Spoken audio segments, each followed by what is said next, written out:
Imagine for a moment that you are summoned to a royal court not as a subject but as a guest.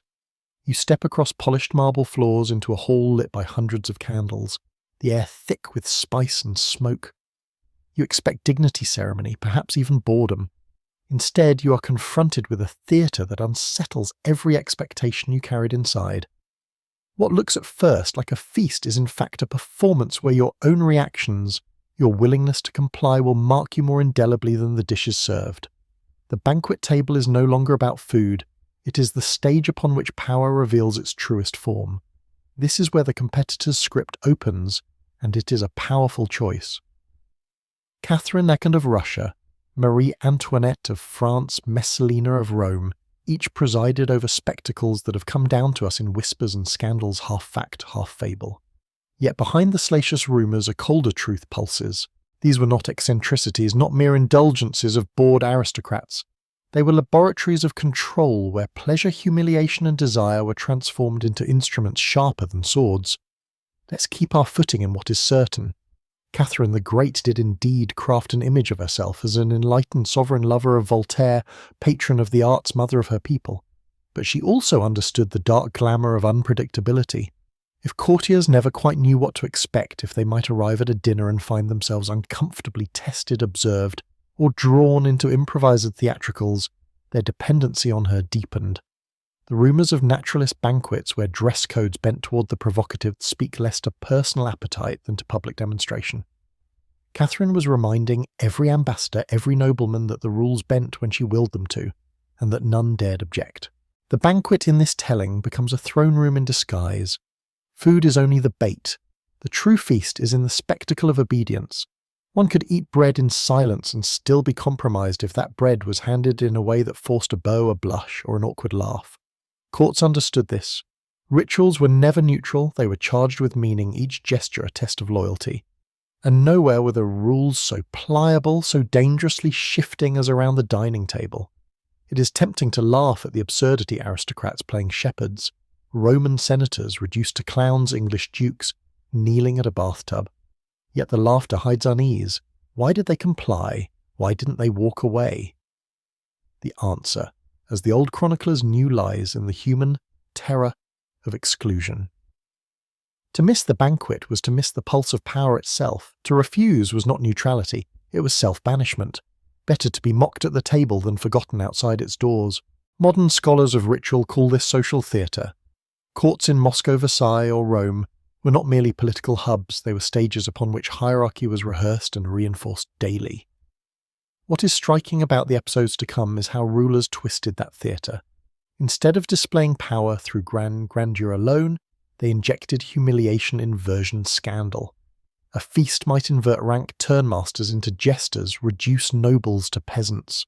The lesson was unmistakable. Your dignity is not your own, it can be stripped at a whim. And the hand that strips it belongs to the crown. This is why we must treat the more extravagant anecdotes not as gossip to titillate, but as case studies in governance. Catherine's banquets, Marie Antoinette's rustic play acting, Messalina's midnight contests all reflect a single principle. When ordinary punishments and rewards lose their edge, rulers discover something subtler control through shame and desire. Pleasure becomes compulsion, humiliation becomes leash. And so as we begin this journey across centuries, keep this in mind.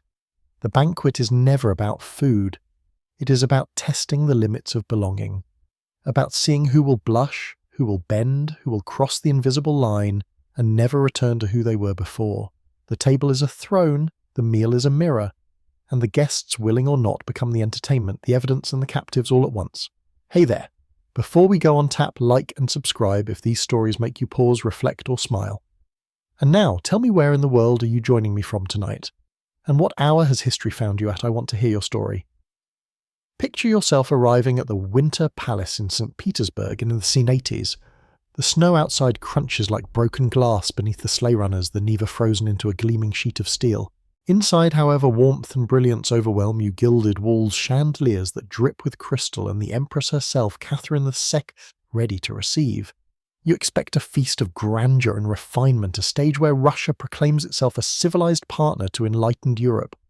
And then the curtain rises on something else entirely. According to accounts that circulated in European salons, Catherine sometimes orchestrated dinners where the servants, rather than being outfitted in livery, were instructed to appear in what was politely called a state of nature.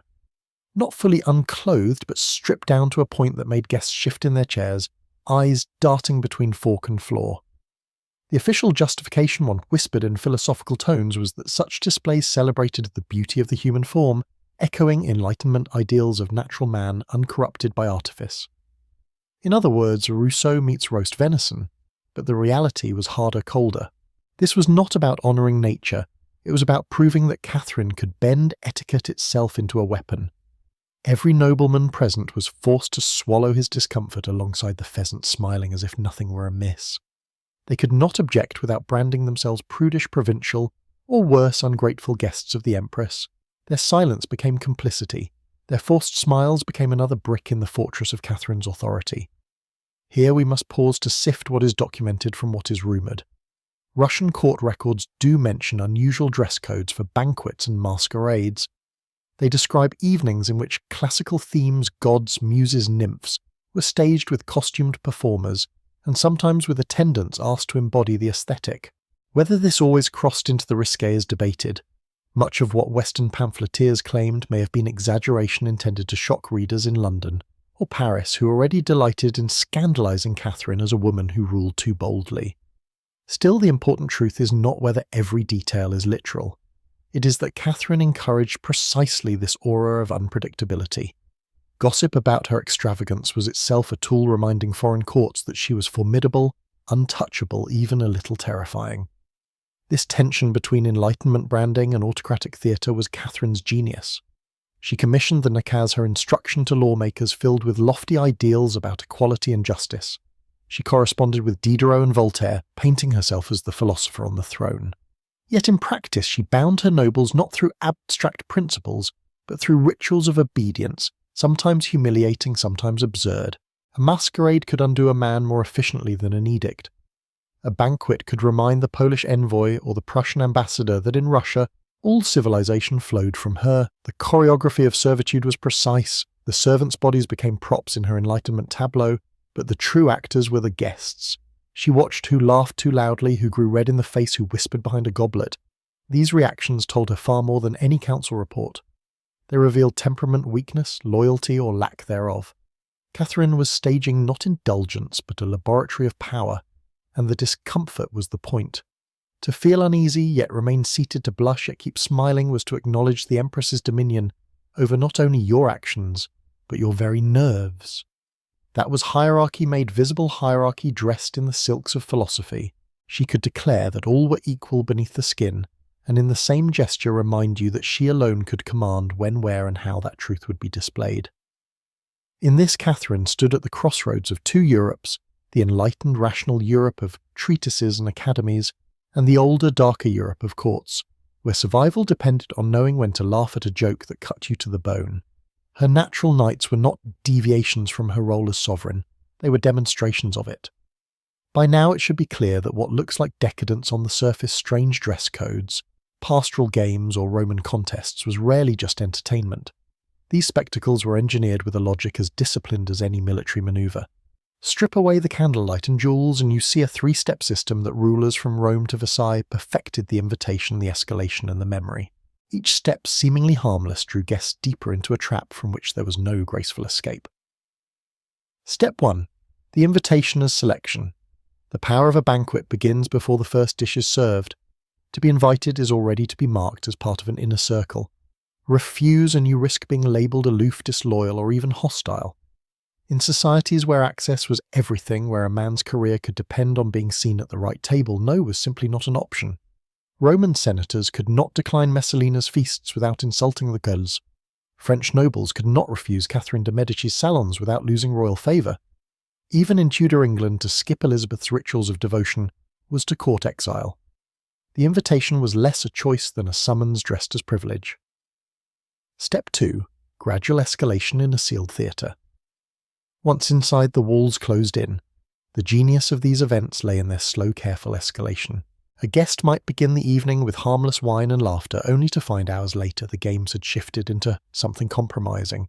The music grows louder, the roles blur, the line between jest and obedience fades. What begins as a rustic play in Marie Antoinette's toy village can end as nobles staggering drunk across perfumed straw. What starts as a philosophical ode to natural beauty in Catherine the Subsequent's palace might slip into awkward silence as underdressed attendants circulate with trays. Each escalation was subtle enough that no single moment justified leaving, but together they carried the guest into territory unthinkable at the start.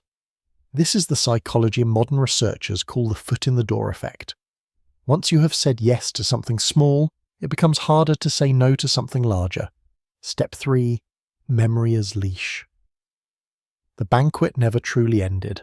The next day the meal still lingered, not in the body but in the mind, and more dangerously in the minds of others.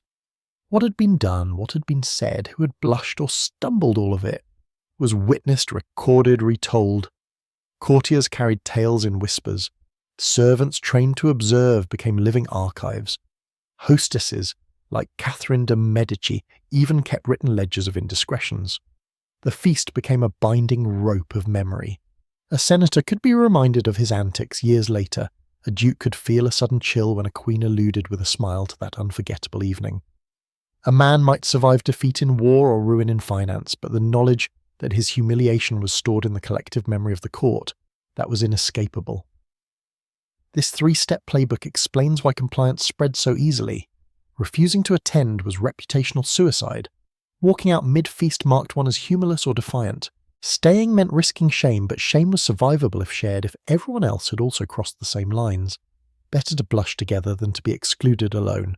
And so the system fed itself. The more guests complied, the safer compliance seemed, and the harder refusal became.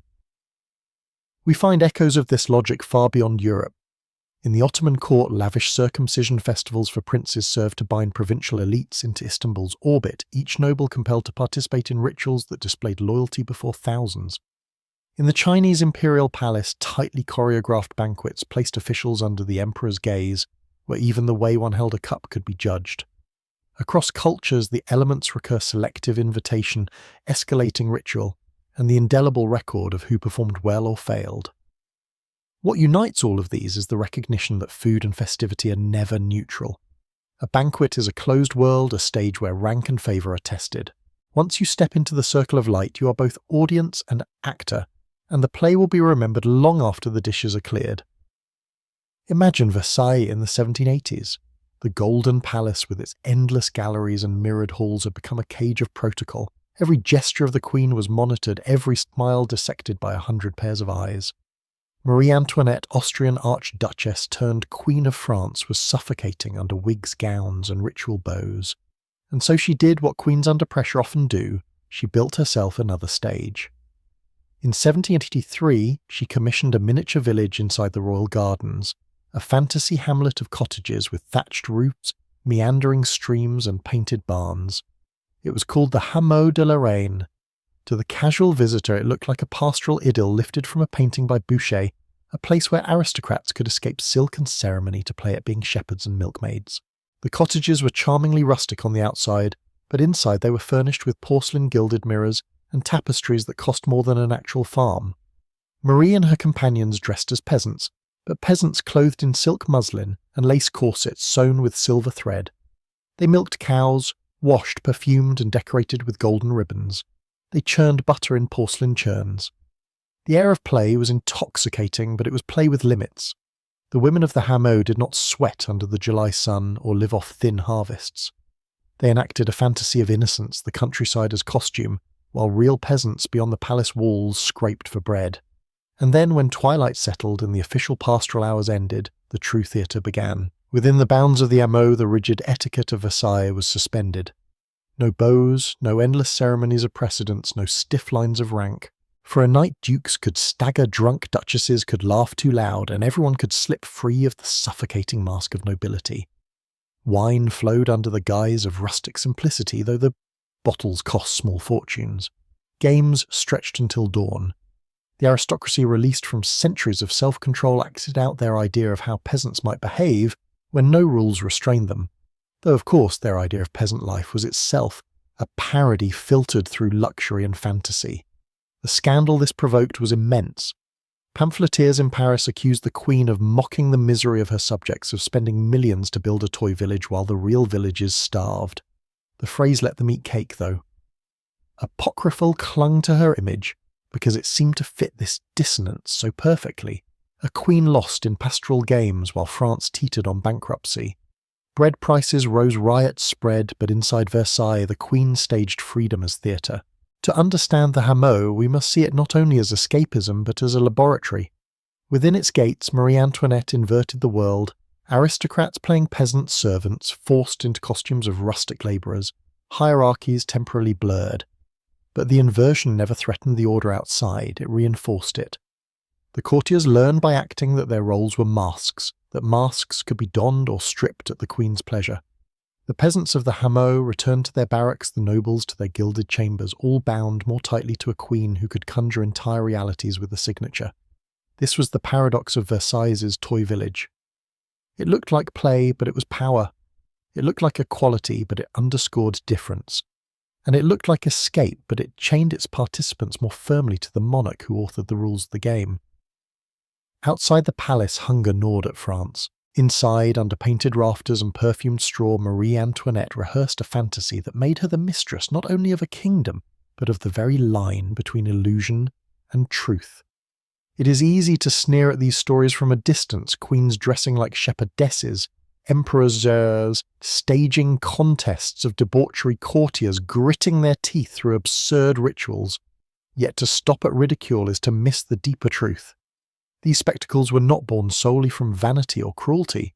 They were also the desperate inventions of people trapped in gilded cages. Royal women in particular inhabited lives of relentless scrutiny. From childhood, they were pawns in dynastic games, traded across borders, locked into arranged marriages, where affection was irrelevant and subjected to ceremonial calendars that left little space for privacy, let alone authenticity. For Marie Antoinette, the hameau was a valve of escape. For Catherine II, the masquerade was a performance of control that doubled as her own rebellion against the suffocating male gaze of Europe. For Elizabeth I, her tests of devotion were as much about defending her precarious authority as they were about humiliating noblemen. When every gesture you make is dissected by ambassadors, ministers, and enemies abroad, eccentricity becomes a tool it confuses, it distracts, and it grants a fleeting sense of authorship over a life otherwise scripted by others. But escape for the powerful almost always became cruelty for the powerless. The safety valves that gave queens a breath of freedom vented downward onto servants, attendants, and performers who had no choice but to play along. The underdressed footmen at Catherine's banquets were not philosophers illustrating the equality of man. They were men and boys compelled to stand exposed for the pleasure of courtiers who could ruin them with a word. The milkmaids of Marie Antoinette's toy village were not rustic companions. They were staff forced into roles that parodied their own real labour, made to smile while their families outside the palace queued for bread. Even entertainers, actors, dancers, musicians lived in the same contradiction. They were celebrated in the moment, adored when their performance served the court, and discarded without mercy when they faltered. Their very bodies became props in the elaborate theatre of aristocratic escape. And behind every glittering hall was an invisible army cooks who laboured through the night, stable boys who scrubbed perfumed straw laundresses, who washed the costumes of nobility after nights of indulgence. Their toil underpinned the illusions of freedom enjoyed by the few. This is where empathy and indictment must stand together. We can recognise the suffocating pressures that warped these queens into architects of strange rituals, even sympathise with their yearning to break free from a rigid protocol. But we cannot sanitize the harm. These coping mechanisms came at a cost measured in humiliation, coercion, and the exploitation of those who could not say no. To understand the allure of these banquets without rules is to hold two truths at once. They were acts of rebellion against one form of domination, and they became instruments of domination themselves. What emerges is a grim irony. The very people most constrained by their positions, the queens and noblewomen, found fleeting liberty only by constructing cages for others. Freedom at the top was built out of humiliation at the bottom, and that's why these spectacles endure in memory. They were never just games, never just eccentricities. They were laboratories where desperation and cruelty fused into ritual, and where the hierarchy of the world outside was both inverted and reinforced in the same breath. If Versailles was a stage for fantasy, the Palatine Hill in first-century Rome was a furnace for raw compulsion, and at its centre stood Valeria Messalina, third wife of Emperor Claudius, remembered by ancient chroniclers less as a consort than as a storm. Her name still clings to the language of vice, though though the reality behind that reputation is a tangled knot of politics, gossip, and fear. Roman historians Tacitus, Suetonius, Juvenal record that Messalina turned the imperial palace into a theatre of contests. The rules were simple if brutal patricians, senators, even high-born women and slaves were compelled to compete in demonstrations framed as fertility rituals. Behind the veil of piety to Bacchus or Venus, the games reduced Rome's elite to performers of their own abasement. One senator, a man whose lineage reached back to the Republic, was said to have been forced to crawl naked across marble floors while colleagues jeered. The spectacle was not designed to entertain, it was designed to mark him forever. Participation once begun was binding. To play along was to surrender dignity, and in surrender lay leverage. Messalina, the sources tell us, collected not only lovers but captives, men who could never risk exposing what had transpired within those gilded rooms. Refusal, on the other hand, was no safer. To decline an invitation was to spurn the gods, for these were not private frolics but rituals sanctified under divine names.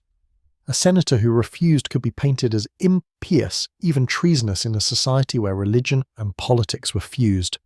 Thus, whether through participation or refusal, the guest was trapped. We must acknowledge the filter through which this story comes down to us. Tacitus and his peers wrote with a clear agenda to moralize, to cast imperial women as corrupting forces, and to frame Rome's decline in terms of female licentiousness. Messalina's notoriety served that purpose well. Exaggeration and invention almost certainly gilded the tales. Yet even if the details are clouded by misogynistic bias, the underlying pattern is too consistent to dismiss the use of ritualized shame as a tool of political control. Messalina did not need legions to bend the Senate, she needed memory. Every man who stumbled drunkenly through her contests, every official who prostrated himself in ritual obedience left the Palatine marked. They knew she knew. And in a city where reputation was currency, silence was the only insurance. Tacitus hints that for nearly a decade she held Rome's lawmakers in thrall not by decree but by compromise. In modern terms, it was compromat before the word existed, manufacturing, compromising situations, then wielding them like chains. Participation became a lifelong leash, refusal became social death.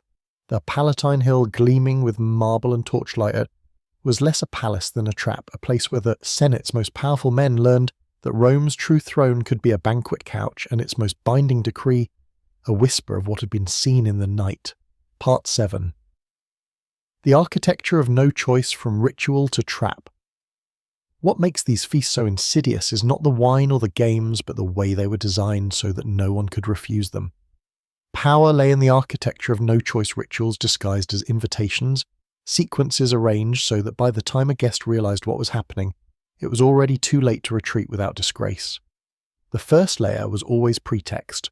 A summons might be framed as a festival in honor of Bacchus, a pastoral pageant at Versailles, or an Enlightenment-themed salon in St. Petersburg. To reject such an invitation was not simply impolite, it was to insult the gods, the monarchy, or philosophy itself. Religious calendars and civic festivals were exploited precisely because they cloaked compulsion in sanctity. You weren't just snubbing the host, you were challenging the divine or the state. The second layer was timing. Invitations arrived when attendance was most difficult to decline: harvest festivals in Rome, coronation anniversaries in France, imperial birthdays in Russia.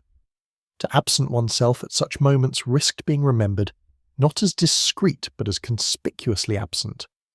In courts obsessed with presence, absence was suspicion. The third layer was space. Seating plans were crafted to eliminate safe exits. Once inside, a guest might find himself hemmed in by rivals or seated within the direct line of the sovereign's gaze. Doors were guarded by etiquette. One did not rise before the host rose, one did not leave until dismissed. The room itself became a cage disguised as a ballroom. The fourth layer was witnessing. These rituals were never truly private. Even in the most intimate dinners, servants, musicians, and lesser courtiers lingered. Their very presence ensured accountability. A man humiliated was not just humiliated. In his own mind, he was humiliated in memory, in rumour, in record. What one senator did before Messalina's marble floor might be whispered in the forum the next day. What a duke blushed at in Catherine's palace could become fodder for pamphlets in Paris. And then came the sequence. The genius of these events was in the slow burn. Nothing began outrageous. Guests were eased in with harmless rituals, a toast, a rustic game, a costume. Only gradually did the line move. By the time the task was indecent or absurd, the guest had already crossed smaller thresholds. To leave at that moment would mean admitting that earlier complicity had occurred. Better to keep going to convince oneself that it was still play. This is what modern psychologists call commitment and consistency bias. Once someone has made a public commitment, even a small one, they feel compelled to remain consistent with that choice, even when the stakes escalate. Refuse, and you contradict your earlier self. Comply, and you preserve the illusion of coherence. The banquet hall was centuries before behavioral science, a laboratory of this principle. We might call it threshold engineering, crafting the doorway, so that once a guest stepped through, they were carried along by momentum, by pride, by fear of contradiction. It was less about force and more about drift, about designing circumstances where refusal became unthinkable, compliance became invisible, and memory became unavoidable. This is why these rituals endured. They did not need violence to bind their victims. The architecture of no choice ensured that by the time a guest realized he had crossed the line, he was already far beyond it, and the line itself was gone behind him. If Catherine the Great used philosophy as a cloak, Catherine de' Medici wielded intimacy as a blade. Married into France from Florence in 1533, the Italian teenager arrived despised, foreign ugly, and considered a pawn in the Valois dynasty. Yet by the time she was Queen Mother and later regent for her sons, she had turned her greatest liability, her outsider status, into a dark advantage. Her weapon of choice was not the battlefield, but the dining table. The competitor's script captures the essence. Well, Catherine's salons were not feasts for hundreds, but dinners for dozens, carefully curated circles where wine, dance, and conversation began innocently enough, then rippled into the dangerous and compromising. Guests thought they had been invited for intimacy, when in truth they had been drafted into theatre. A night might open with courtly dances, harmless galliards performed in heavy brocade, and end with half the company laughing in unguarded abandoned masks, askew bodies uncomfortably exposed to judgmental eyes. What made Catherine unique was not just escalation but recording. Servants circulated quietly their true task, not pouring wine, but observing. Every whisper, every embrace, every stumble was remembered. Later Catherine would recall an indiscretion with unnerving precision, a phrase misjudged, a blush too deep, a gesture that betrayed desire. She did not blackmail directly. She never needed to. A smile and a casual remark about that lively evening was enough to remind a nobleman of what she had seen and of what she could repeat if he displeased her. The political stakes were immense. France in the mid-16th century was riven by factional strife. Guise hardliners, Bourbon rivals, and Huguenot reformers all jostled for power under a fragile monarchy. Catherine's sons were too young, too weak, or too malleable to impose order. She ruled in their stead not by commanding armies alone, but by binding nobles into webs of complicity. A Guise duke who stumbled at a masked dance might remember his shame when asked to compromise in council. A Bourbon prince who dallied too freely might think twice before betraying the crown. Each dinner became a microcosm of French politics, where the cost of disobedience was not exile, but exposure. And yet here the historian must pause. The sources that describe these salons come to us coloured by hostility. Italian poisoner, Black Widow, Dark Mother Catherine was cast by her enemies as the archetype of foreign corruption. Rumours of orgiastic banquets suited Protestant polemicists, eager to depict her as the corrupter of French virtue. Some of the more lurid tales are almost certainly slander. But even if exaggeration gilded the facts, the persistence of the pattern across chronicles suggests a core truth. Catherine understood that social compromat was as potent as any army.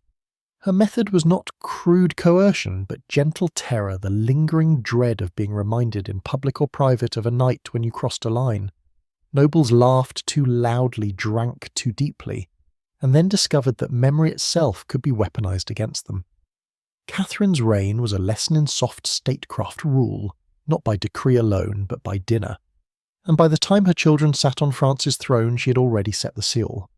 Every banquet ended when the candles guttered out, but its shadow lived on. Not in official decrees or royal charters, but in memory. In courts, memory was currency, and the people tasked with remembering were everywhere. Valets polishing, silver maitre d'hotel directing courses, chamberlains ushering guests. Each of them became an involuntary archivist of indiscretion. The palace itself functioned like a living notebook where each servant carried a fragment of the story, and together they wove an invisible ledger of sins. This was not a metaphor. Catherine de' Medici, like others before and after, ensured that her household staff observed with deliberate precision. A spilled cup of wine, a misplaced hand on a shoulder, a duke who lingered too long at the wrong table. Nothing escaped notice. Rumour was not noise to be suppressed. It was cultivated like a vineyard, each whisper carefully pruned and trained, until it bore fruit at the right moment. The brilliance of this system lay in restraint. Direct blackmail was dangerous. Threaten a noble openly and you risk rebellion or violence. But insinuation half-phrases raised eyebrows and offhand reference to that evening, when the torches burned so low, was safer. It never crossed into accusation, but it reminded the target of what was known, of what could be shared if loyalty wavered. A debt of silence was harder to shake than a written contract. This human database was kept warm through patronage. Servants who held compromising knowledge were rewarded with steady wages, promotions, or small luxuries. Musicians who played at scandalous masques found themselves protected from rivals. Actors who saw too much might receive pensions long after their usefulness on stage ended. The circulation of gifts kept memories alive yet controlled, ensuring that the most dangerous details were never forgotten, but also never blurted out without consequence. And it was not only the sovereign who held these threads. Courtiers themselves cultivated networks of memory trading secrets like coins. Everyone knew someone who knew became the law of survival. To rise at court was to learn which indiscretions to whisper and which to bury. Favours were exchanged not just in gold or offices, but in silence, the promise not to repeat what had been seen at a masquerade, not to mention who stumbled out of which chamber at dawn. The ledger of sins then was not locked in a chest, but breathed in the corridors. Its power lay in its diffusion. Everyone was both jailer and captive possessor of knowledge and subject to it. And in this environment rulers thrived. They did not need to hold every secret themselves. It was enough that the court lived in the certainty that secrets were held, that every slip of dignity had been catalogued somewhere by someone and could resurface at the worst possible moment. Thus surveillance in its most enduring form required no spies in shadowed cloaks. It required eyes at banquets, ears at keyholes, and tongues sharpened on gossip. The archive was human, the ledger oral, and its power was absolute. If Catherine de' Medici ruled through dinners, and Catherine the Great through masquerades, Elizabeth of Feu mastered a subtler art, humiliation disguised as loyalty. The Virgin Queen, as she styled herself, turned chastity into a weapon, part symbol, part spectacle, part leash. The competitor's script evokes the most sensational of these rituals: noblemen competing for the honour of helping Elizabeth bathe, stripped to the waist and kneeling at her side, or confessing private sins under her sharp gaze. Whether every detail unfolded exactly as whispered is beside the point. The truth is that Elizabeth cultivated ceremonies in which men of towering rank were reduced to supplicants, their dignities shaved down in ritual acts of devotion that blurred loyalty with embarrassment. What is attested in documents and eyewitness accounts is the choreography of courtship. Elizabeth surrounded herself with courtiers who played at being suitors, encouraged to write poems, stage pageants, and flatter her endlessly. This was not simple vanity, it was governance. Each act of adoration was public, a performance that reaffirmed the Queen's singular authority. Men who prided themselves on their titles and estates competed instead in size sonnets and spectacles that made them appear lovesick boys. At times the intimacy was intrusive. Elizabeth was notorious for her probing questions. She demanded details of her courtiers' private lives, their marriages, their affairs, their loyalties under the guise of motherly concern or playful teasing. But to refuse to answer was unthinkable. To hesitate was to invite suspicion. In a court where rumour could destroy her interrogations were a form of theatre, she gathered information while forcing powerful men to expose vulnerabilities before her and before each other. It was a loyalty test written on the body. Men bowed lower, spoke softer, yielded fragments of their dignity to prove devotion. The humiliation was not random. It was carefully managed, measured out in doses just strong enough to remind everyone of their dependency. Elizabeth never needed to strike down her nobles with brute force. She made them complicit in their own abasement. The mask of chastity amplified this effect. As the Virgin Queen Elizabeth claimed a purity untouchable by any man, to adore her was noble, to desire her was dangerous, to refuse her was disloyal. This paradox bound her courtiers in a perpetual dance of performance. They were never sure where admiration ended and humiliation began, and that uncertainty was the leash. Elizabeth's reign demonstrates the principle with crystalline clarity: humiliation orchestrated and ritualized could be safer and more enduring than violence. She built a theatre where loyalty was proven not in victories on the battlefield or seats in council, but in acts of carefully staged embarrassment before the eyes of the queen, and those who submitted, who played their parts with sufficient grace, found themselves rewarded. Those who resisted found themselves sidelined, forgotten, or worse. The Virgin Queen's mask was not a symbol of restraint. It was a tool of rule, and behind it lay the same truth as in Rome or Versailles, that controlled humiliation artfully staged could bind men more tightly than chains. If Messalina bound senators through ritualized debauchery, her descendant in imperial spectacle Nero refined humiliation into something even more perverse, a privilege. He did not need to force his nobles with threats of death. Instead, he invited them to what he called entertainment, and in accepting they destroyed themselves with their own eagerness. The competitor's script describes it vividly: patricians, men of the proudest families in Rome, reduced to gladiators in the arena, or actors upon the stage, roles that in Roman society ranked only a step above slavery. For centuries, Roman elites defined themselves through dignitas, the sum of honour, ancestry, and reputation. A senator might be ruined financially, but if he retained his dignitas, he could rebuild. To step into the arena, however, to sing lines on stage or don the costume of a mime, was to annihilate that dignity at its root. It was not merely shameful, it was identity death. Nero understood this perfectly. He organised banquets where senators were summoned to perform, to dance, to recite, to duel in mock gladiatorial bouts. At first, the summons appeared as an honour. What greater privilege than to amuse the emperor himself? Declining such an invitation was impossible. To refuse meant you were no longer in favour, no longer seen, and in Rome, invisibility was a death sentence. But acceptance meant stepping onto a stage where your social standing evaporated in the roar of laughter and applause. Here lay the genius of the trap. Because it was framed as a privilege, the victims competed for it. Senators vied to display enthusiasm, to sing louder, fight harder, act more comically, all to prove their devotion. They debased themselves willingly because the alternative, being ignored, was worse.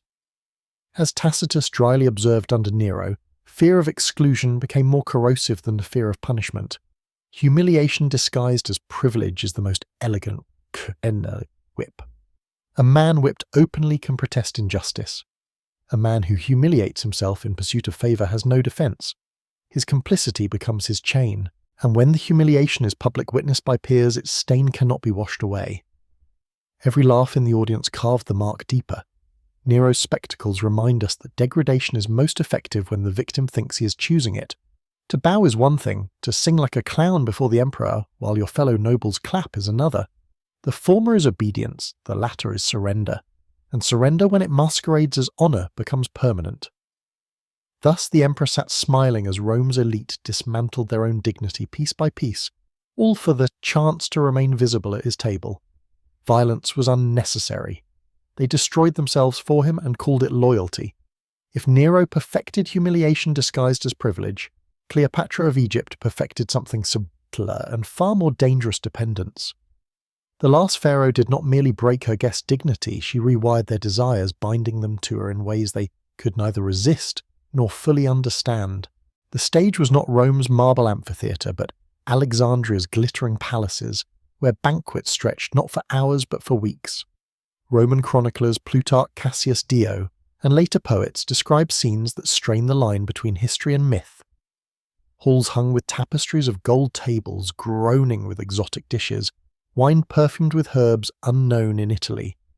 Cleopatra began by treating her guests like gods. Senators, generals, ambassadors, all were received as if they were Jupiter or Dionysus, incarnate, adored with music, silk, and homage. Their words were cherished, their boasts magnified, their egos stroked until they glowed. And then, without warning, the tide turned. Those same guests found themselves subjected to games that pushed them into ridicule, made to perform absurd rituals, to abase themselves before Egyptian idols, to serve as entertainment for others at the table. By the next day, humiliation melted into indulgence again, Cleopatra showering her victims with gifts, attention, caresses of flattery. The cycle repeated, adored one moment, debased the next. Roman sources call it the Alexandrian sickness. Men returned from Egypt diminished, confused, unable to shake the craving to go back. The most famous case was Marcus Antonius, the steel-hard general who had commanded legions across half the known world. In Alexandria, he became Cleopatra's shadow, obeying her whims, even betraying his own Roman Republic. He was not chained by force, He was chained by longing for another feast, another wave of alternation between exaltation and abasement. Modern psychology gives us the vocabulary the Romans lacked. Cleopatra engineered what researchers now call variable reinforcement. A reward that comes predictably loses its edge. A reward that arrives unpredictably, alternating with punishment, produces addiction. Gamblers know the thrill, lovers know the agony, but Cleopatra elevated it to statecraft. Guests never knew which Cleopatra they would face at dinner, the goddess who crowned them with laurel or the queen who mocked them in front of peers. The uncertainty itself became irresistible. Identity blurred under such pressure. A senator who returned to Rome after weeks in Alexandria no longer knew if he was a conqueror or a supplicant. His colleagues laughed, but he longed for the palace where confusion had felt like meaning. This was not seduction in the crude sense of bedchambers, it was psychological captivity, the deliberate weaving of devotion and humiliation into one inseparable thread. We must acknowledge that much of Cleopatra's legend comes to us through hostile pens. Roman authors had every reason to paint her as a sorceress, a corrupter of great men to justify Augustus's conquest of Egypt. Yet the consistency of the accounts and the obvious change in those who left her court suggests a kernel of truth. Even if embellished, the pattern is unmistakable. Cleopatra discovered that the strongest leash is not rope or iron, but the human craving for unpredictable approval. That is why men begged to return. Not because they loved being humiliated, nor because they adored being exalted, but because they could not live without the alternation. Worship one day, abasement the next. It was addiction by design, and it left Rome's most powerful men powerless before a queen who understood instinctively that control was best exercised not in blows, but in the confusion of the heart. If Cleopatra made compulsion addictive, Lucrezia Borgia, daughter of Pope Alexander VI, made it administrative. Her name has become synonymous with poison, scandal and intrigue, though the truth is clouded by centuries of rumour. Yet one episode, lurid and unforgettable, stands as emblem of how Renaissance Italy turned humiliation into a system, the infamous banquet of chestnuts. The scene, as chroniclers tell it, unfolded in 1501 within the Vatican itself. Imagine cardinals, nobles and ambassadors gathered under frescoed ceilings, tables groaning with delicacies. At first the air shimmered with the dignity of ceremony. Then at some hidden signal the tone shifted. Courtesans were summoned their task not to serve, but to crawl across the floor gathering roasted chestnuts scattered among the guests. Men of the cloth patricians of Rome bent forward to watch as the contest descended into spectacle. Soon wagers were laid who could collect the most, who would collapse in laughter, who would yield to desire. The line between clerical dignity and animal parody blurred until there was no line at all. Functionally, it was brilliant. No army marched, no dagger was drawn, yet reputations were undone in a single night. A cardinal on his knees chasing chestnuts could be reminded of it forever. An ambassador who joined the game would find his judgment clouded when asked to negotiate with the Borgias the following morning. Every guest became complicit in his own disgrace, and the host's Lucrezia and her family kept score. But here the historian must pause. Our main source for the chestnut banquet is Johann Burchard, papal master of ceremonies, whose diary combines eyewitness detail with the clear moral outrage. Later writers embroidered his account with ever more salacious additions. Some scholars doubt whether the most extravagant details happened as described. Others argue that the event in some form did occur, and that exaggeration was part of its power. What is certain is that the story spread across Europe within months, repeated in pamphlets, plays and chronicles as proof of Rome's corruption. Whether fully accurate or not, it became truth in effect, because everyone believed it. Why did it persist? Because it fit the function. Italian Renaissance courts were laboratories of social ruin where control was achieved not by killing rivals but by staining them. The Borgias perfected the habit of writing everything down, meticulous registers of who attended, who faltered, who laughed too loudly. This was compromat before the term existed, but with the efficiency of a bureaucracy. The ledger of sins became institutional memory traded within family networks inherited like treasure. And so the chestnut floor, whether literal or embroidered, tells us less about the evening itself than about the system it represented. Power was exercised through humiliation recorded in ink and wielded with precision. A feast could bring down a prince, a game could reshape alliances, and the Borgias proved that in Renaissance Italy you did not need an army if you had a banquet and a scribe. By the end of the Renaissance, Europe's courts had perfected the banquet as a weapon staged humiliations, careful records, reputations bound by memory. But as monarchies weakened and parliaments rose, the theatre of control did not disappear. It migrated. Thrones lost ground to assemblies, but the dinner table remained a throne of its own, dressed now in velvet respectability. In the 18th and 19th centuries, power no longer clustered only in gilded halls. It spread into salons, gentlemen's clubs, and private dining rooms. The rituals softened gone were chestnut floors and half-naked footmen, but the function remained eerily familiar. Confession, playful penance, and shared indiscretion became the currency of trust. The more a man revealed or compromised himself in the intimacy of a supper, the tighter the bonds of belonging grew. Take the example of Lord Melbourne, Britain's Prime Minister in the 1830s. His private dinners, by all appearances, were genteel affairs. Parliamentary colleagues gathered to drink fine Scotch play games and trade jokes. Yet observers whispered that these evenings functioned as more than social relaxation. Melbourne understood that laws are not passed in debate chambers alone. They are passed in moments of complicity. If a parliamentarian could be nudged into a compromising jest or an indiscreet admission, after too much wine, he would think carefully before opposing the Prime Minister in daylight. These were not scandals to be splashed across newspapers. They were subtle reminders murmured with a smile. Remember that night, old friend. We must tread carefully here. Unlike the chestnut-strewn floors of Renaissance Rome, Melbourne's dinners left no detailed ledgers of sin. What we have are anecdotes, patterns, allegations, not universal facts. But the repetition of the motif across contexts is striking. In France, Madame Récamier's salons became sites where flirtation and wit blurred into politics. In Austria, the great Viennese balls mixed diplomacy with intimacy. In Prussia, barons hosted soirees where games of trust and exposure stitched alliances as firmly as treaties. The spectacles became subtler, the humiliations gentler, but the architecture of no choice persisted. This is what we might call the soft banquet state governance, not through decrees alone, but through controlled conviviality. Democracies thrive on debate, but debate alone is brittle. Shared secrets, mutual embarrassment, and the subtle chains of memory make opposition less likely. It is harder to attack a man in Parliament when you once sang bawdy songs with him after midnight, harder to vote against him when he holds a story that could wound your pride. Thus the banquet migrated from palaces to parliaments without losing its function. In courts, the feast displayed a monarch's ability to unmask and bind. In democracies, the dinner party performed the same work under the guise of friendship. Publicly, men swore by constitutions.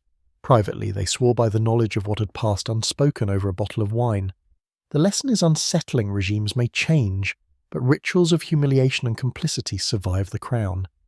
Whether in Versailles or Westminster, the same truth endures. Power is never only in speeches or votes, but in the quiet knowledge of who blushed, who stumbled, and who cannot afford to have it remembered aloud. By the 19th century, the banquet's methods had grown institutional. No longer confined to royal palaces or ministerial dining rooms, the machinery of humiliation and complicity moved into clubs and lodges, spaces outwardly dedicated to camaraderie and tradition, but inwardly humming with the same logic that had bound senators to Messalina or courtiers to Catherine de' Medici. London's gentlemen's clubs were the prototypes. Behind heavy oak doors and cigar-smoke elites of empire gathered in sanctuaries of velvet and leather. Membership was the prize of prizes. To be invited in meant belonging to the inner circle of power. To be expelled meant social annihilation. The clubs clothed their rituals in the language of heritage, initiation ceremonies, confessions, playful forfeits, but the emotions they provoked were raw. The fear of rejection, the thrill of acceptance, the relief of surviving embarrassment, and being welcomed into the fold. Initiations often required the novice to reveal something shameful, or to endure a moment of ridicule before senior members. Officially, it was bonding. Functionally, it was exposure. Once the confession was given, once the laughter subsided, the initiate was safe, but only because everyone else in the room had once undergone the same ritual. This was mutually assured discretion. Every man had something to hide, therefore every man was invested in silence. The Carlton Club, the Reform Club, and later the Skull and Bones at Yale, or the Freemason lodges across Europe each adapted the formula to local culture. Some demanded solemn oaths, others light-hearted humiliation. But the pattern was constant. Secrets were traded for belonging. Shared guilt became cement. The more scandalous the rumour about what happened behind closed doors, the stronger the bond among members who knew that reality was both less spectacular and more binding. And rumours were essential. Outlandish tales of debauchery or occult rites served a dual purpose. They fascinated outsiders while warning them away. Those inside felt special for being part of a world so cloaked in myth, while those outside whispered in envy or suspicion. The secrecy was the point.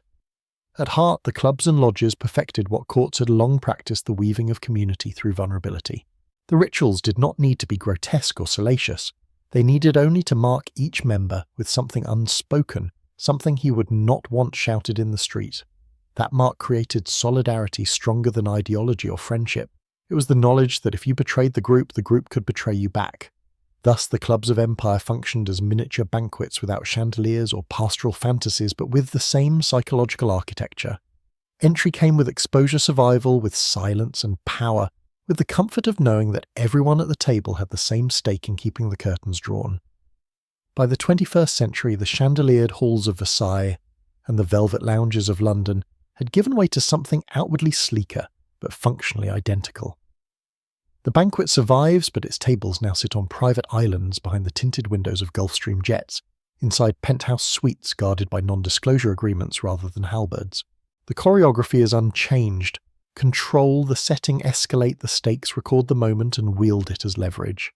Modern scandals have dragged fragments of these worlds into the public eye. Reports of high-profile parties in remote villas or on luxury yachts follow the same three-step playbook.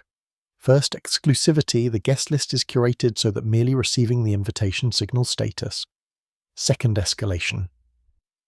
The evening begins with champagne and music, then slides step by step into behaviour that would be unthinkable in daylight, sometimes indulgent, sometimes humiliating, always recorded by someone. Third, documentation, not by candlelight. Gossip, but by cameras in the ceiling. Metadata from a phone biometric scans at the door. Where Catherine de' Medici relied on servants' memories, today's hosts rely on encrypted drives. The competitor script points to notorious cases, private islands, where billionaires and politicians mingled under secrecy, retreats, where rituals blurred into performance clubs, where tradition served as cover for carefully engineered compromise. It is tempting to dismiss such stories as conspiracy, but the method is no myth. Security contractors confirm that CCTV is often left running, even when guests believe it is off. Hotels trade in metadata as much as in martinis, who arrived at what hour with whom. Technology has replaced whisper networks with dossiers more complete and more permanent than any Renaissance ledger. The language too has modernised.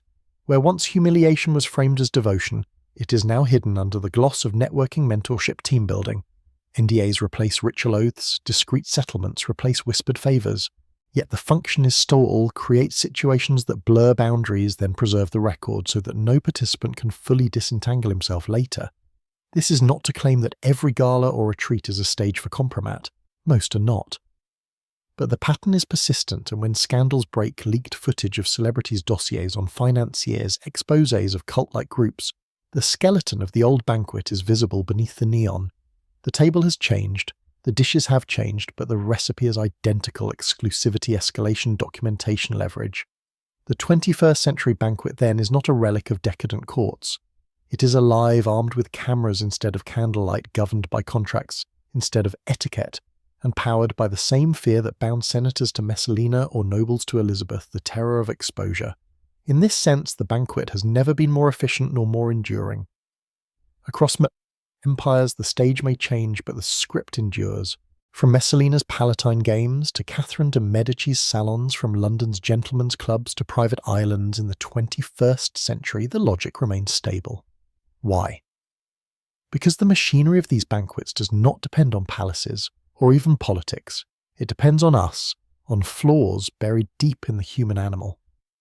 At the heart is status hunger. To belong to the circle of power has always been irresistible. In Rome, senators feared exile from the emperor's gaze. In Versailles, nobles feared being shut out of the Queen's chambers. In Westminster, parliamentarians feared not receiving the right dinner invitation. Today we count followers and retweets with the same urgency. The hunger to be seen to be admitted never diminishes. Coupled with this is the terror of exclusion. Humans evolved in small groups where banishment meant death. That fear lingers. Better to abase oneself at the feast than to be absent from it. In patriarchal courts where masculine pride was everything, that fear became weaponized. No man wanted to be the lone senator who balked, the lone duke who refused. His peers would laugh and he would be forgotten. Layered atop is the psychology of commitment and consistency. Once you have accepted a small compromise, the next comes easier. Step across the threshold and you drift further inside. The banquet hall was engineered for this, begin with a toast end with a humiliation you never imagined consenting to. Modern psychology names it the foot in the door effect. Courtiers knew it centuries before. Then there is sunk cost. Having already given up a piece of your dignity, you rationalize staying rather than walking away. Senators who had danced for Nero danced again the next night because to stop was to admit the first time had been ruin. Nobles who had played peasant for Marie Antoinette returned for more because leaving would make the previous shame meaningless. The deeper you are in, the harder it is to leave, and finally performative masculinity. In patriarchal courts, men built their identities on conquest, dignity and self-control. To be forced into submission before a woman or to play clown for an emperor was devastating. Precisely for that reason it bound them most securely. Humiliation struck at the core of their identity, ensuring that they could never fully rebel without re-exposing the wound. What has changed is not the bug, but the stage. Once humiliation was compulsory, you were summoned to the feast trapped by etiquette. Now humiliation is often voluntary. Social media has democratized the banquet. Billions of us step forward willingly, sharing secrets, humiliations and compromises in exchange for the illusion of belonging. We post photos, overshare confessions, chase trends and perform rituals of exposure not because we are coerced, but because we crave the applause of the digital court. In this sense, Instagram and TikTok are not diversions from the old pattern, but its perfection. No monarch needs to summon us, the algorithm does it for free. No servants need to whisper our secrets, we publish them ourselves. We have become both guest and servant, exhibitionist and archivist in a banquet, without walls or end. The human bug, the hunger to belong, the terror of exclusion, the blindness of sunk costs, the need to perform has not changed in 5,000 years. The banquet endures because the floor endures. We do not need Messalina or Catherine to build the trap anymore. We carry the trap inside us and we set the table ourselves. The banquets of history have not vanished. They have simply changed furniture, language and lighting. Messalina's contests, Catherine de Medici's salons, Elizabeth's loyalty rituals, the clubs of empire, the private islands of our own century, all are branches of the same tree. The setting alters, the actors shift, but the script is always the same: invitation, escalation, memory leverage. The old weapon was humiliation in marble halls. The modern one is exposure in pixels and data. Both rest on the same human weakness, our need to belong. The question then is not whether the banquet continues. It does. The question is whether we see the stage when we step onto it. Each invitation carries a price tag, sometimes gilded in honor, sometimes disguised as fun, sometimes hidden under the glow of a screen. The price is rarely written in money. It is written in dignity, in the little pieces of self, yielded for the sake of staying close to power or closer to the circle we most fear being excluded from. History offers only one defense, and it is fragile recognition. Those few who escaped the web, senators who withdrew from the Palatine nobles, who slipped from Catherine's orbit, courtiers who learned to decline Elizabeth's probing, did so because they named the mechanism at least to themselves. They saw the dance for what it was and chose not to step onto the floor again. Their punishment was exclusion, sometimes obscurity, sometimes worse, yet it was also freedom. That is the final cadence of this long tale. From Rome's marble floors to Versailles' perfumed or to the glowing feeds of modern platforms, the banquet has never been about food or music. It has always been about control, and the only choice that matters is whether to sit at the table with eyes closed, smiling through discomfort, or to stand quietly but firmly and decline the next dance.